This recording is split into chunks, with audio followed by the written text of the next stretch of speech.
Бидний унтан усаа зөөдөг хадгалдаг сав олон төрөл голцоо хуванцар савыг хэрэглээндээ ашигладаг. Эдгээр хуванцар савнууд эрүүл ахуйн шаардлага хангаж чадахгүй. Сав бүр өөрийн химийн найрлага, ашиглалтын тухай мэдээлэл агуулсан байдаг.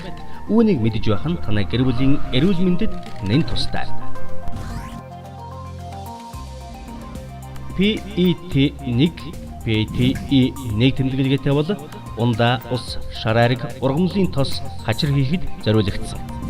HTPE2 сүү жимс ус йогурт хийхэд зориулагдсан.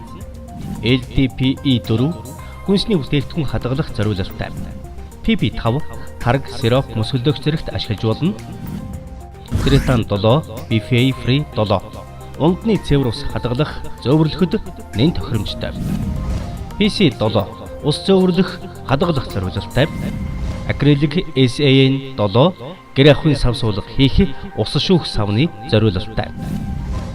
PVC3 V3 PS6 Одер 7 тэмдэглэгээтэй бол шил өнгөлөгч, угаалгын нунтаг зэрэг химийн гаралтай бодис хийхэд зориулагдсан. Эрүүл мэндэд аюултай бисфенол A хортногдол үүсгдэг тул ундны ус хийх, хадгалах, зөөвөрлөхийг хориглоно. Үр хүүхэд гэр бүлийнхээ эрүүл мэндийн төлөө та яг одоо усны савн дээрх тэмдэглэгээг шалгаарай. Ус өвгийн удирдах газар.